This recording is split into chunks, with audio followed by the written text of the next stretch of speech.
ఒకనాడు ఒక శివభక్తుడు తన ఊరు నుండి కేదార్నాథ్ ధామానికి యాత్ర కోసం బయలుదేరాడు. అప్పట్లో యాత్రా సాధనలు, ప్రయాణ సౌకర్యాలు లేనందున అతడు నడక ద్వారానే ప్రయాణించేవాడు. దారిలో ఎవ్వరు కనిపిస్తే వారికి కేదార్నాథ్ మార్గం అడిగేవాడు. మనసులో శివుని ధ్యానించేవాడు. అలా నడుస్తూ నడుస్తూ కొన్ని నెలలు గడిచిపోయాయి. చివరికి అతను ఎంతో కష్టం మీద కేదార్నాథ్ కి చేరాడు. కేదార్నాథ్ మందిర ద్వారాలు 6 నెలలే తెరిచి ఉంచుతారు.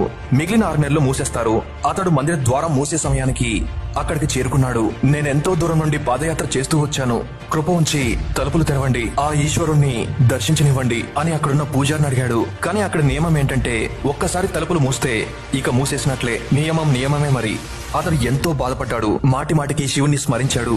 ప్రభో, ఒక్కసారి దర్శనం ఇవ్వా అని అతడు అక్కడ వారిని ప్రాధేయపడ్డా ఎవ్వరూ వినలేదు. గుడిలోని పూజారి ఇలా అన్నాడు, ఇక ఇక్కడికి 6 నెలల తర్వాతే రావాలి. 6 నెలల తర్వాతే తలుపులు తెరిచేది. ఇక రాబోయే 6 నెలలు ఇక్కడ భయంకరమైన మంచు కురుస్తుంది అని చెప్పి అక్కడి నుండి వెళ్లిపోయాడు. కానీ అతడికి నమ్మకం తన శివుడి మీద. ఆయన తప్పకుండా కృప చూపుతాడని అతనికి చాలా ఆకలి దప్పిక వేయసాగింది. అంతలో అతడు ఎవరో వస్తున్న శబ్దాన్ని విన్నాడు. చూస్తే ఒక సన్యాసి బాబా అతని వైపే వస్తున్నాడు. ఆ బాబా అక్కడికి వచ్చి అతని దగ్గర కూర్చున్నాడు. ఆ బాబా అడిగాడు, నాయనా, ఎక్కడి నుండి వస్తున్నావు అని అడగగానే అతను కథ మొత్తం చెప్పాడు. నేను ఇంత దూరం రావడం వ్యర్థమైంది బాబాజీ అని బాధపడ్డాడు. బాబాజీ అతన్ని ఓదార్చి అన్నం తినిపించాడు. చాలా సేపటి వరకు బాబాజీ అతనితో మాట్లాడుతూ ఉండిపోయాడు. బాబాజీకి అతడి పైన దయ కలిగింది.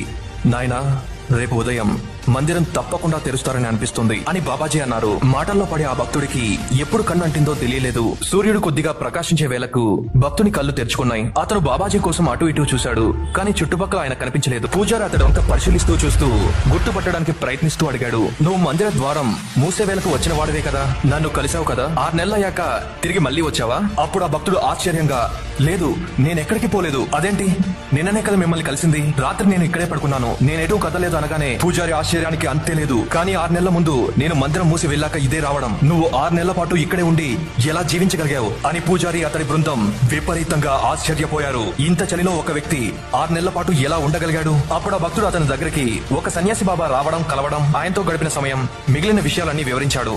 ఆ సన్యాసి పొడుక్క పెద్ద గడ్డం, జటలు, ఒక చేత్తో త్రిశూలం, మరొక చేత్తో డమరుకం పట్టుకుని మృగ చర్మం కట్టుకుని ఉన్నాడని చెప్పాడు. వెంటనే పూజారి అతని చరణాలపైన పడిపోయాడు. మేము జీవితం అంతా వెచ్చించాం, కానీ ఆ ఈశ్వరుని దర్శనం పొందలేకపోయాం. ఆ వచ్చింది ఎవరో కాదు, సాక్షాత్తు పరమేశ్వరుడు. నిజమైన భక్తుడు నీవే. సాక్షాత్తు ఆ ఈశ్వరుని దర్శనం చేసుకున్నావు. ఆయన కరుణించి నీకు 6 నెలలు ఒక రాత్రిగా మార్చేశాడు. కాలాన్నే తగ్గించి చిన్నగా చేశాడు.